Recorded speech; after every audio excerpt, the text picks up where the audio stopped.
Some people will ignore your hand until the whole room follows you instead. The elevator doors slid open onto the 48th floor with a soft metallic whisper, revealing a corridor lined with smoked glass, white marble, and the kind of silence only billion-dollar buildings could afford. Naomi Brooks stepped out slowly, one hand wrapped around the leather strap of her laptop bag, the other smoothing the sleeve of a navy blazer she had worn so many times the fabric near the cuffs had begun to soften.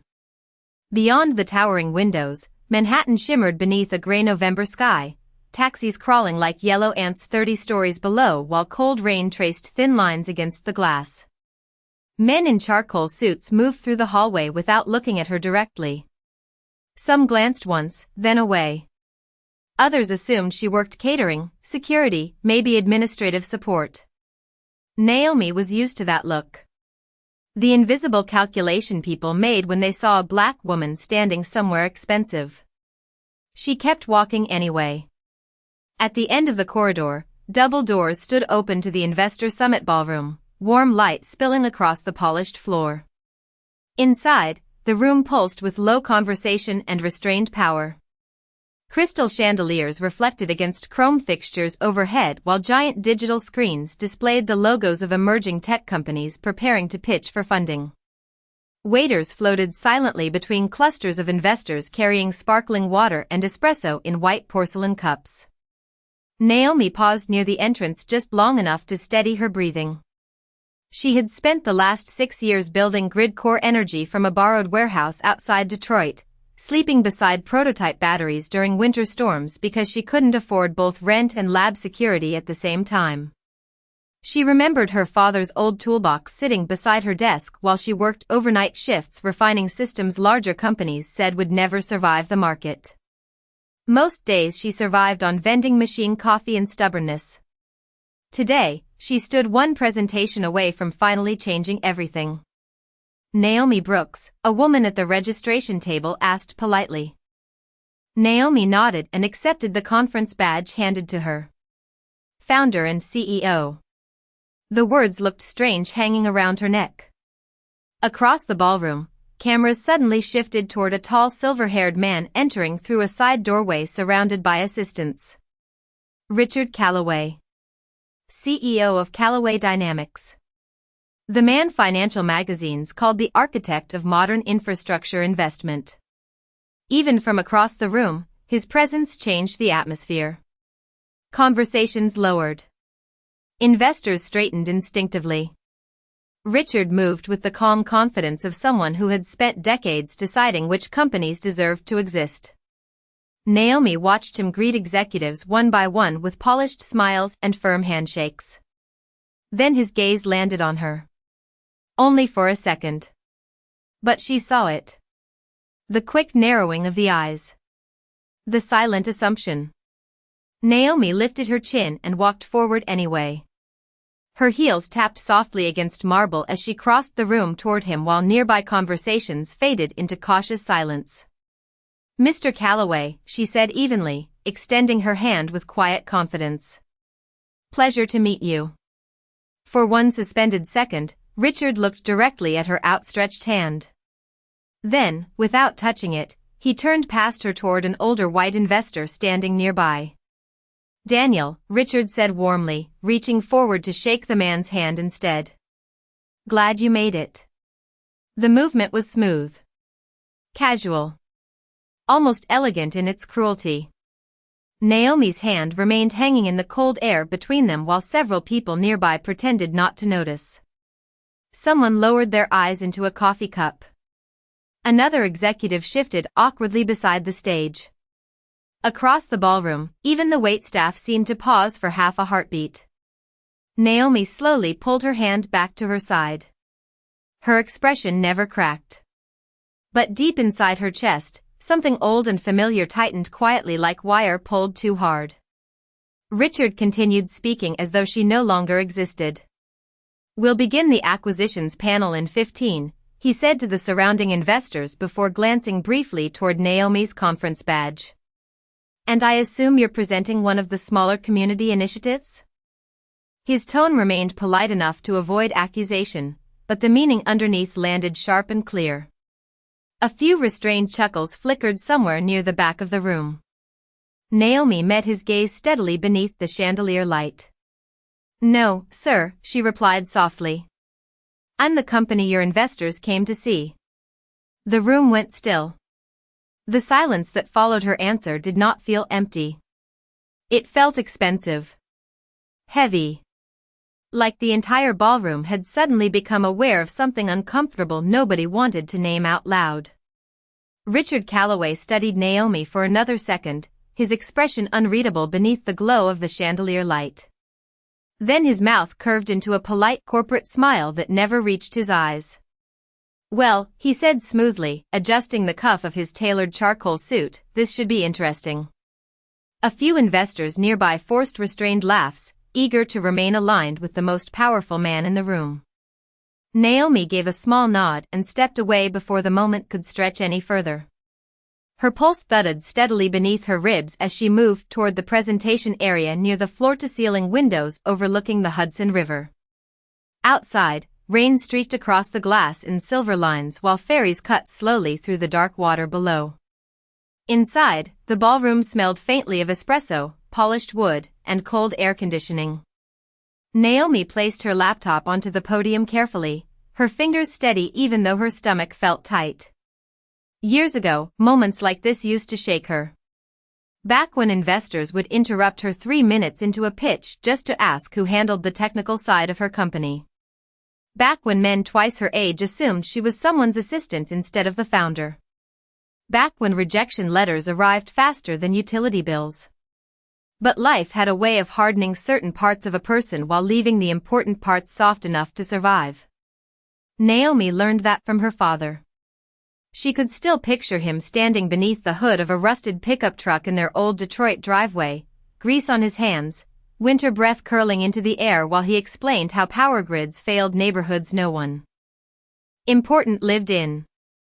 "People with money never lose electricity for long," he used to say quietly. "The rest of us learn how to live in the dark." That sentence stayed with her long after he died. It stayed with her through engineering school. Through unpaid internships. Through sleeping inside her car outside manufacturing plants because she could not afford hotel rooms during supplier meetings. Every piece of grid core energy had been built from those years. Not from privilege. Not from connections. From survival. Across the ballroom, investors slowly returned to conversation, but the energy had changed. People glanced toward Naomi now with curiosity instead of dismissal. Some checked their tablets. Others whispered while reviewing briefing documents her team had submitted weeks earlier. Near the back wall, Daniel Mercer leaned against a marble column flipping through her executive summary with growing concentration.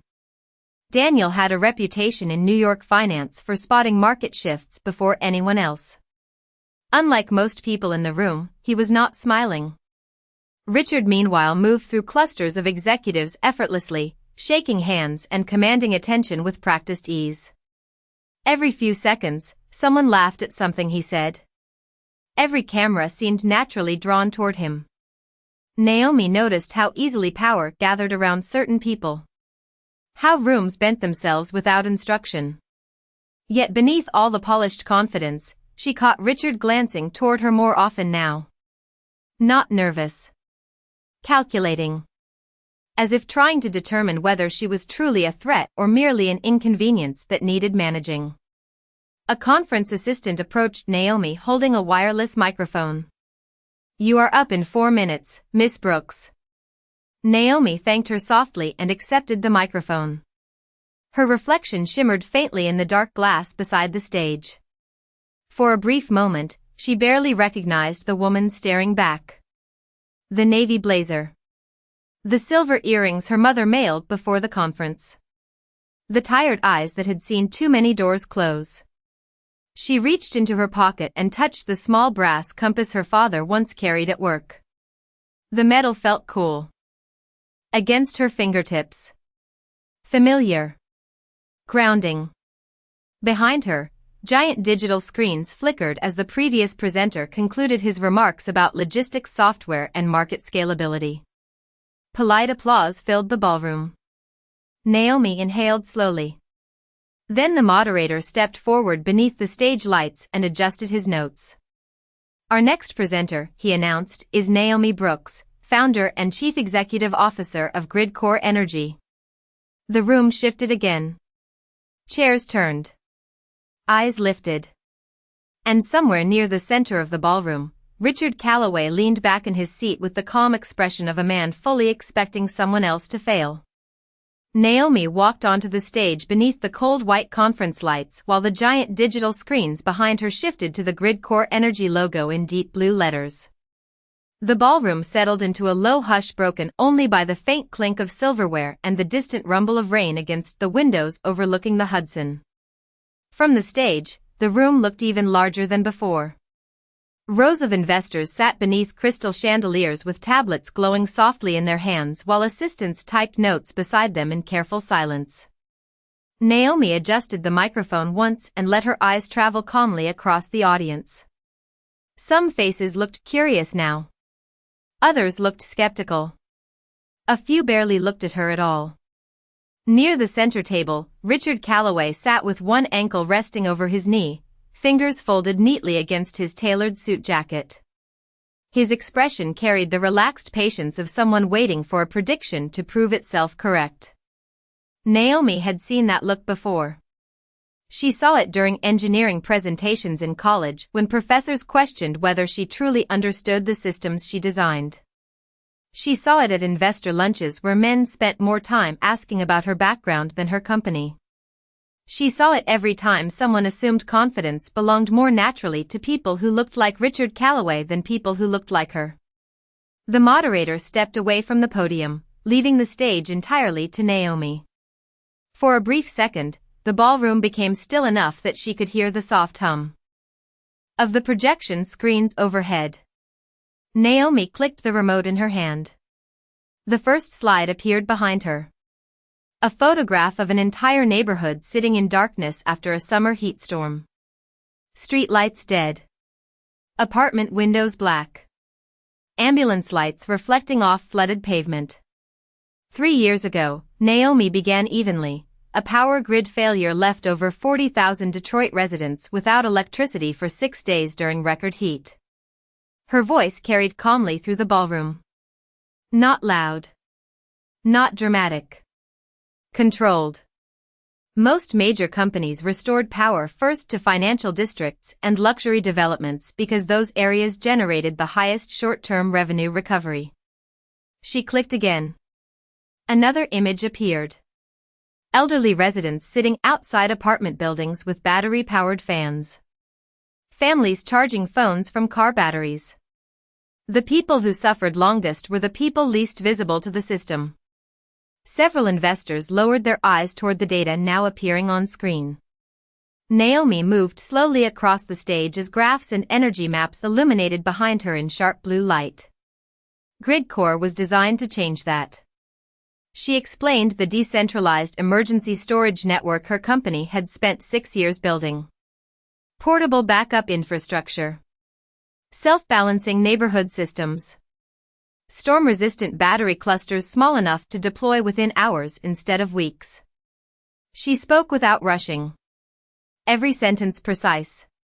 Every statistic grounded in experience instead of performance. Near the back of the room, Daniel Mercer stopped taking notes entirely. He was listening now. Fully listening. Naomi clicked to the next slide showing a pilot project currently operating in parts of Michigan and Illinois. Our system reduced emergency outage recovery time by 62% during severe weather events over the last 18 months. A few heads lifted higher. Someone near the front adjusted their glasses and leaned toward the screen. Richard remained motionless, though the relaxed smile near the corner of his mouth had faded slightly. Naomi noticed it but continued steadily. Most companies prepare for quarterly profit cycles, she said. Quietly. We prepare for the next decade. The room stayed silent. Outside the windows, lightning flickered faintly behind distant clouds, briefly washing silver light across the ballroom glass. Naomi took one slow breath before advancing to the final market analysis slide. The energy industry keeps asking how to maximize efficiency, she continued. But the better question is this. Her eyes moved across the investors one by one. Who gets abandoned first when efficiency becomes more important than people? For the first time since she stepped onto the stage, nobody in the ballroom looked distracted. Even the waitstaff near the walls had stopped moving. Richard Calloway leaned forward slightly in his chair, fingers tightening once against the armrest before relaxing again. And although his expression remained calm, something colder had entered his eyes. The look of a man beginning to realize the room was no longer fully under his control. The silence after Naomi's question stretched across the ballroom like tension pulled too tight across steel wire. Several investors exchanged glances while the glowing presentation screens reflected softly across polished marble walls. Somewhere near the back, a coffee spoon touched porcelain with a quiet metallic click that sounded strangely loud inside the stillness. Naomi stood calmly beneath the conference lights, one hand resting loosely against the presentation remote while the final slide remained frozen behind her. Rows of outage statistics glowed blue against the dark screen. For the first time that afternoon, the room no longer felt entirely loyal to Richard Calloway. He sensed it too. Naomi saw the shift happen almost invisibly. The tightening near his jaw. The way his fingers stopped tapping the armrest beside him. Men like Richard survived by controlling momentum, and momentum had begun drifting away from him inch by inch. Slowly, Richard rose from his chair beneath the chandelier light, smoothing the front of his tailored suit before offering the room a measured smile. Compelling presentation, he said smoothly, his voice carrying with practiced authority across the ballroom. Very emotional. A few restrained. Chuckles answered him immediately, eager and nervous. Richard stepped forward into the aisle between investor tables, every movement controlled. But energy infrastructure is not built on inspiration. He glanced briefly toward Naomi before turning his attention back toward the audience. It is built on scalability, capital discipline, and operational experience. Naomi remained still. Richard continued pacing slowly now, speaking with the confidence of someone accustomed to rooms bending around his opinions. There is a difference, he said calmly, between designing a pilot program for struggling neighborhoods and operating at national market scale. Several heads nodded instinctively. A silver-haired executive folded his hands thoughtfully while another investor leaned back with a faint smile returning to his face.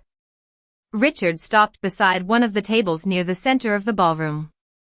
I admire passion, he continued. Truly. But investors cannot afford to confuse passion with readiness. The words landed exactly the way he intended them to. Clean. Polished. Respectable enough to avoid sounding openly dismissive while quietly reducing Naomi's company to an ambitious social experiment. Naomi felt the familiar heat rise beneath her ribs. Not anger exactly. Recognition. She had heard versions of this her entire life. You are impressive, but. You are articulate, but. You are not ready yet. Across the room, Daniel Mercer continued studying the financial packet beside his tablet instead of watching Richard speak. His brow furrowed deeper with every page he turned. Naomi noticed it immediately. Richard did not. Calloway Dynamics, Richard said proudly, has spent 30 years building reliable infrastructure across this country. He gestured lightly toward the skyline beyond the windows. Real systems. Real growth. Real execution. Applause scattered lightly through the ballroom. Not enthusiastic.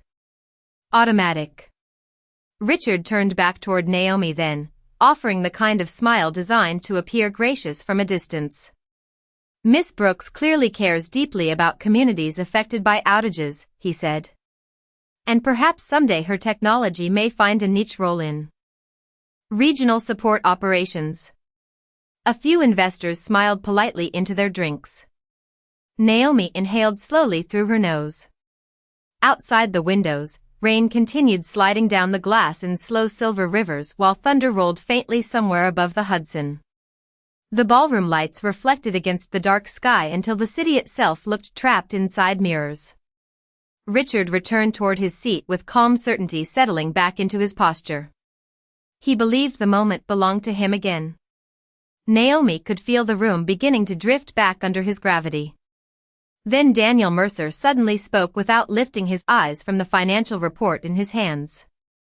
"That is interesting," he said quietly. The room paused. Richard stopped halfway toward his chair. Daniel flipped another page slowly beneath the chandelier glow. "Very interesting." He looked up at Naomi for the first time since the presentation began. "Miss Brooks," he asked carefully, "did Gridcore file national stabilization patents 18 months ago under emergency adaptive redistribution systems?" Naomi blinked once. "Yes, sir," she answered evenly. Daniel nodded slowly while his expression darkened with concentration. Then he turned his gaze toward Richard Calloway. "Because according to these filings," he said softly, "Callaway Dynamics appears to be building its entire next-generation infrastructure proposal around her technology." The ballroom went completely silent. The silence after Daniel Mercer's words felt colder than the rain outside the ballroom windows. Nobody moved at first. The only sound came from the faint electrical hum of the presentation screen still glowing behind Naomi in deep blue light. Richard Calloway remained standing near the center aisle, one hand resting lightly against the back of a leather chair while dozens of eyes shifted toward him with growing uncertainty. The confidence in the room had changed direction so quickly it almost felt physical. Daniel adjusted his glasses and lifted the financial packet slightly higher beneath the chandelier glow. "Adaptive redistribution sequencing," he read calmly. "Emergency stabilization balancing. Regional load isolation." He turned another page slowly. Every major efficiency claim in Callaway Dynamics' new infrastructure proposal appears connected to Gridcore filings. Across the ballroom, several investors immediately began opening their own briefing folders while assistants hurriedly scrolled through digital reports on tablets. Soft tapping filled the silence like distant rain. Richard's expression stayed controlled, but the warmth had disappeared entirely from his face now. "That is a serious oversimplification," he said smoothly, though his voice sounded tighter than before. "Large-scale infrastructure systems often share overlapping concepts." Daniel did not blink. "Concepts, yes," he replied quietly. "Patent architecture, no." Naomi stood perfectly still near the podium while tension spread across the ballroom table by table. Some investors looked embarrassed now. Others looked angry. A younger executive near the front leaned toward his colleague and whispered something sharply while pointing toward the patent timeline displayed on his screen. Richard stepped forward again, reclaiming the center of the room through sheer force of presence. "Callaway Dynamics has invested billions into national grid modernization," he said firmly. "We are discussing mature operational systems, not theoretical community projects." Naomi finally spoke again, her voice calm enough to cut cleanly through the pressure building inside the room.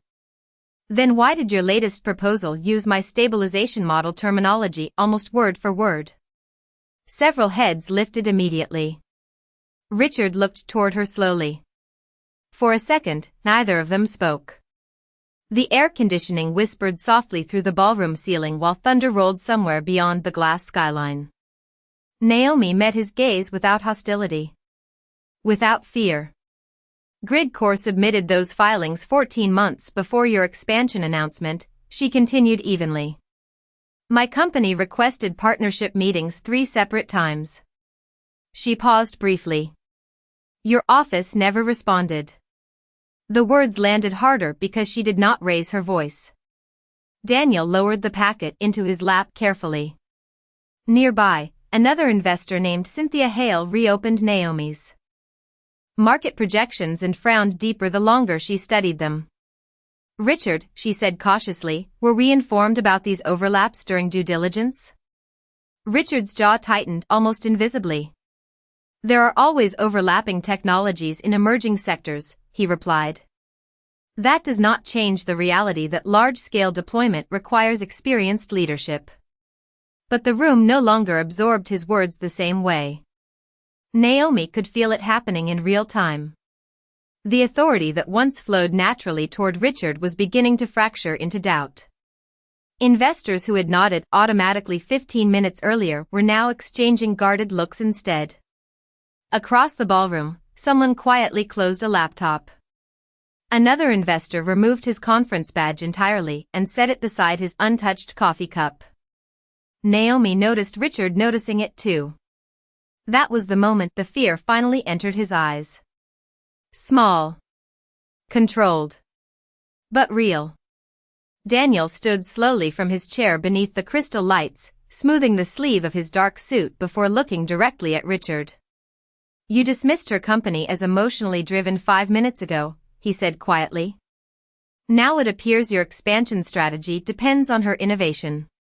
Nobody interrupted him. Nobody even shifted in their seats. Daniel turned toward Naomi then. "Miss Brooks," he asked carefully, "if your systems perform at the scale your pilot data suggests, how quickly could GridCore expand regional deployment independently?" Naomi answered without hesitation. 18 months with proper manufacturing partnerships. Daniel nodded once. Slow. Thoughtful. Then he closed Richard's proposal folder entirely. The sound echoed much louder than it should have inside the silent ballroom. The ballroom remained frozen long after Daniel Mercer closed the proposal folder. Nobody rushed to speak. Nobody laughed anymore. Outside the towering windows, the rain had softened into a fine gray mist drifting across the Manhattan skyline while the Hudson reflected scattered ribbons of light beneath the dark afternoon clouds. Naomi stood quietly beside the podium, one hand resting near the brass compass inside her pocket. Listening to the silence settle across the room like dust after collapse. It was strange how quickly power could change shape. 20 minutes earlier she had walked into the ballroom feeling invisible beneath chandeliers that seemed built for people like Richard Calloway. Men had glanced through her instead of at her. Investors had assumed her company belonged somewhere smaller, somewhere easier to dismiss. Now the same room looked at her differently. Carefully. Like they were recalculating something they should have understood from the beginning. Richard remained standing near the center aisle, though the confidence that once filled his posture had begun to thin around the edges. His expression stayed composed for the sake of the room, but Naomi could see the strain settling behind his eyes now. The silence no longer obeyed him. Daniel placed both hands lightly against the conference table and looked toward the skyline for a moment before speaking again. "The energy market is changing faster than most legacy firms are willing to admit," he said quietly. "Extreme weather alone has shifted infrastructure priorities nationwide." Several investors nodded slowly. Cynthia Hale leaned back in her chair with thoughtful concern shadowing her face while another executive reopened Naomi's pilot reports and studied the numbers in silence. Naomi watched the movement carefully. Nobody was pretending anymore. Richard adjusted the sleeve of his suit once before finally speaking. "No one is questioning Miss Brooks' intelligence," he said evenly. "But large-scale infrastructure requires more than technical innovation. It requires trust." The word lingered heavily in the air. Trust. Naomi almost smiled at the irony. Her father used to say people only questioned trust when they were uncomfortable with who held the knowledge. She remembered him sitting at their kitchen table after 14-hour shifts repairing electrical systems during Michigan winters, rubbing exhaustion from his eyes while explaining why entire neighborhoods lost power first during storms. "People call it economics," he once told her quietly. "But sometimes it is just easier for the world to ignore certain people." Naomi looked across the ballroom now and realized something almost painful in its simplicity. Richard had never expected her to remain calm long enough for the room to hear her clearly. He expected anger. Defensiveness. Emotion he could dismiss publicly. Instead, she had given the investors something much harder to ignore. Competence. The projection screens behind her continued glowing softly with grid cores deployment maps and outage recovery data while rain traced silver patterns against the windows. A waiter crossed silently near the back wall carrying untouched coffee cups before disappearing through a side doorway. Even the smallest sounds seemed amplified now. Daniel finally turned fully toward Naomi. "Your pilot systems in Detroit?" he asked calmly. "How many hospitals retained emergency stabilization during the July outages?" Naomi answered immediately. "All 11 within the deployment grid." Several investors exchanged surprised looks. Daniel nodded once, then glanced toward Richard again. Callaway Dynamics projected only 64% stabilization under similar conditions. Richard's jaw tightened almost invisibly. No one missed it this time. The room had become too attentive for subtle reactions to survive unnoticed. Naomi took one slow breath and looked toward the skyline beyond the glass. The city lights had begun flickering on early beneath the storm clouds, glowing warm against the gray evening settling over Manhattan. For the first time all afternoon, she no longer felt like the outsider inside the ballroom. She felt grounded, steady, seen. And somewhere deep beneath the polished tension filling the room, Naomi sensed the beginning of something Richard Callaway had likely never experienced before. Not competition. Consequence. The room did not explode into chaos. It unraveled quietly. That was what made it feel so devastating. Richard Callaway stood beneath the chandelier light watching confidence slip away from him one investor at a time while the rain outside the ballroom windows faded into a dull silver haze over Manhattan. Nobody raised their voice. Nobody accused him directly. But the atmosphere had shifted beyond recovery. Naomi could feel it in the way people no longer looked toward Richard first before speaking. Power had stopped flowing through him naturally. Daniel Mercer closed the grid core report carefully and slid it beneath his arm before reaching for his coat draped over the back of his chair. The small movement immediately caught attention across the ballroom. Richard noticed it too. "Daniel," he said evenly, forcing calm back into his tone, "surely we are not making long-term investment decisions based on incomplete interpretations during a conference presentation." Daniel looked at him for a long moment. Not angry. Disappointed. "No," he replied quietly. "I think we are making decisions based on who actually understands where the industry is heading." The silence afterward felt almost physical. Cynthia Hale slowly closed her tablet beside him. Another investor removed his reading glasses and rubbed his chin thoughtfully while glancing toward Naomi's deployment projections still glowing behind the stage. Richard stepped forward again, determination sharpening beneath his composure. "Callaway Dynamics still controls the largest infrastructure network in the Northeast," he said firmly. "No serious investor walks away from scale and experience over one emotional presentation." Naomi did not react to the word emotional this time. She simply watched the room. Watched the hesitation spreading across faces that had entered the ballroom already prepared to trust Richard automatically. Daniel slid his arms into his coat sleeves with calm precision. "This was never about emotion," he said softly. "It is about vision." Then he turned toward Naomi fully. "Miss Brooks," he continued, "my office would like to schedule a formal partnership discussion with Grid Core immediately." Naomi blinked once, surprised despite herself. Before she could answer, Cynthia Hale stood from her seat beside the center table. "Mine as well," she said. Another investor followed. Then another. Chairs shifted softly across marble floors while conference folders closed one after another beneath the chandelier glow. The sound spread through the ballroom in slow succession like distant thunder rolling across. Water. Richard remained frozen near the center aisle as people began gathering their tablets and briefing packets. Not rushing. Not dramatic. Just leaving. Choosing direction. Naomi watched disbelief flicker behind Richard's eyes for the first time all afternoon. Real disbelief. The kind powerful people experienced when they suddenly realized authority had limits after all. One investor paused beside Naomi near the stage steps.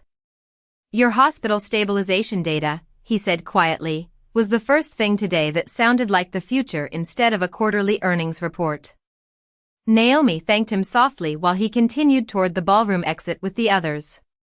More footsteps followed behind him. Expensive shoes crossing polished marble. Soft voices. Closing briefcases. Richard turned slowly in place as the room emptied around him table by table. The massive ballroom that once revolved entirely around his presence now seemed strangely larger, colder, quieter.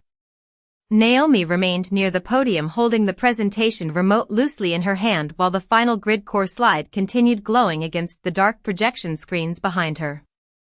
Rainwater traced faint silver rivers down the towering glass windows overlooking the city below.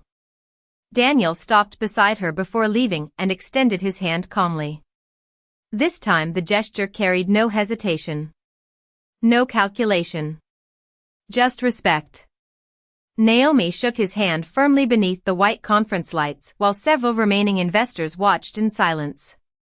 Across the ballroom, Richard saw it happen. And for the first time since Naomi Brooks entered the 48th floor that afternoon, he looked completely alone. The ballroom looked almost unrecognizable now. Half the chairs near the investor tables sat empty beneath the crystal chandeliers while untouched coffee cups cooled beside abandoned conference folders. Beyond the towering windows, evening had settled fully over Manhattan, turning the Hudson River into dark moving glass beneath scattered reflections of city lights.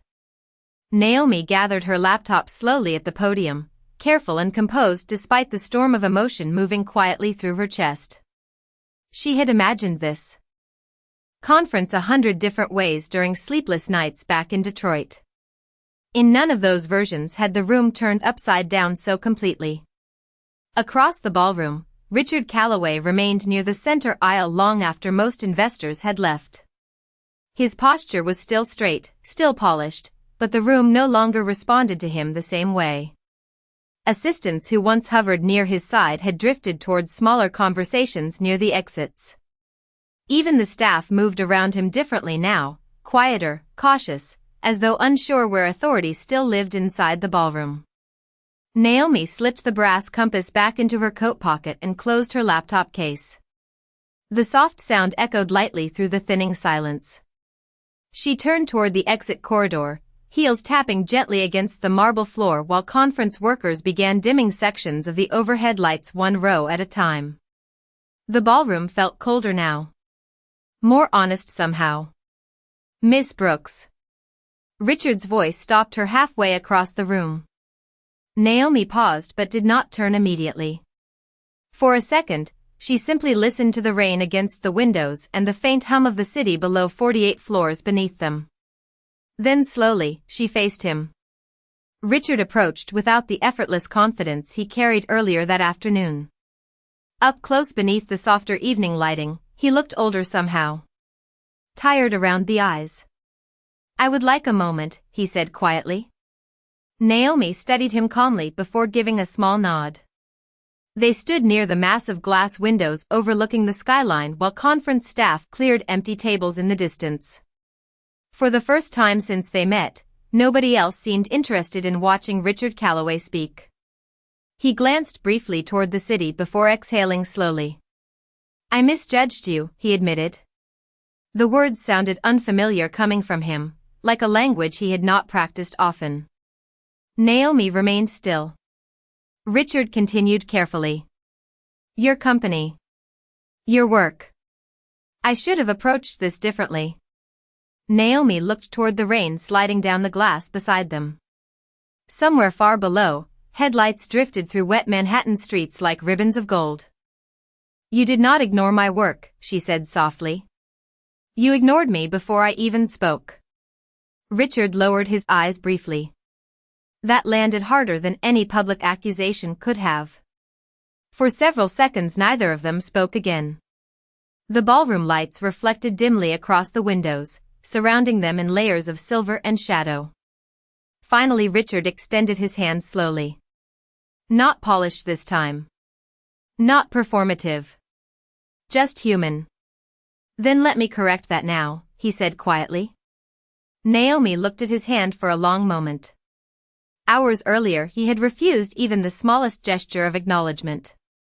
Now the same room that once bent around him had emptied while investors followed her instead. But Naomi felt no triumph standing there. Only clarity. She met his eyes calmly. Respect should not arrive after approval from other people, she said softly. Richard's hand remained suspended between them for another second before he slowly lowered it. No anger crossed his face. Only understanding. Real understanding for the first time that day. Naomi adjusted the strap of her laptop bag and offered him a small, tired smile untouched by bitterness. I hope your company learns from this, she said quietly. Then she turned toward the elevator corridor while the soft glow of Manhattan lights shimmered across the marble floor behind her.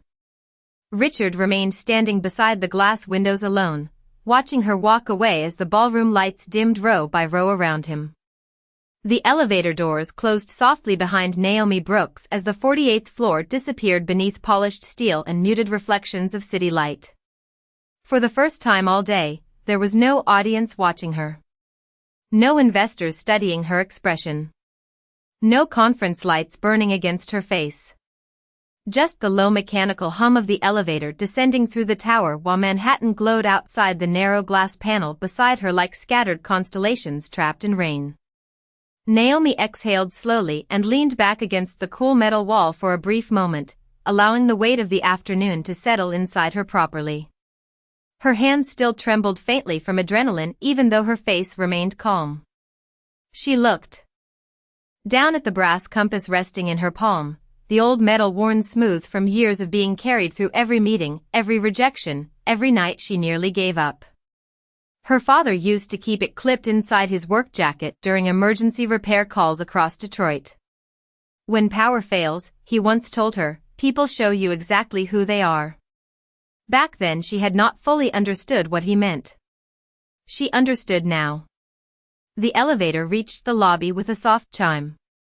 Naomi stepped into a vast marble atrium washed in warm amber lighting while rainwater shimmered beyond the revolving glass doors facing the street. The city outside looked quieter than usual beneath the storm. Taxis rolled through wet intersections with headlights glowing gold against the pavement while steam drifted upward from subway grates into the cold evening air. Naomi adjusted her coat and walked toward the exit slowly, heels tapping gently against marble floors polished enough to reflect the chandelier light overhead. Behind her, she heard hurried footsteps approaching across the lobby. Miss Brooks. Naomi turned. Daniel Mercer stood near the elevator bank holding his coat over one arm while two other investors lingered beside him. None of them looked rushed anymore. None of them looked distracted. Daniel approached with the same calm seriousness he carried throughout the afternoon. My office would like to arrange transportation back to your hotel, he said politely. And if you are willing, I would prefer we continue our discussion over breakfast tomorrow morning. Naomi blinked once, surprised again by how quickly the world could change direction. Hours earlier she had entered the building unnoticed while people questioned whether she belonged in the room at all. Now some of the most powerful investors in New York were waiting for her answer. Naomi smiled softly. Tired, genuine.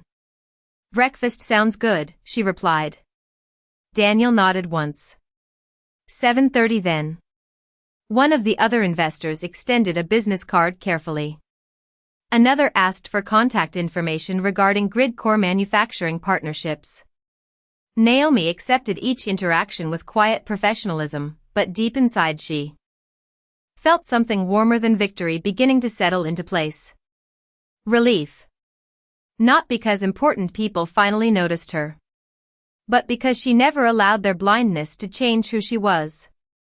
Outside the glass entrance, rain continued falling lightly over Manhattan. Naomi stepped through the revolving doors into the cool evening air while the city moved around her in blurred ribbons of headlights and reflected neon. Across the street, traffic lights shifted from red to green, casting soft color across the wet pavement. Somewhere far above, the 48th floor windows still glowed faintly against the dark skyline. Richard Calloway remained up there alone with empty chairs, unfinished coffee cups, and the silence left behind after power changes hands. Naomi pulled her coat closer against the cold and began walking down the sidewalk beneath the rain. Behind her, Daniel and the others exited the building as well, quickening their pace slightly to catch up. For a moment Naomi simply listened to the sound of footsteps moving beside her instead of ahead of her. The city lights reflected softly across the brass compass still resting in her hand while the storm drifted slowly over Manhattan, washing the glass towers clean one window at a time.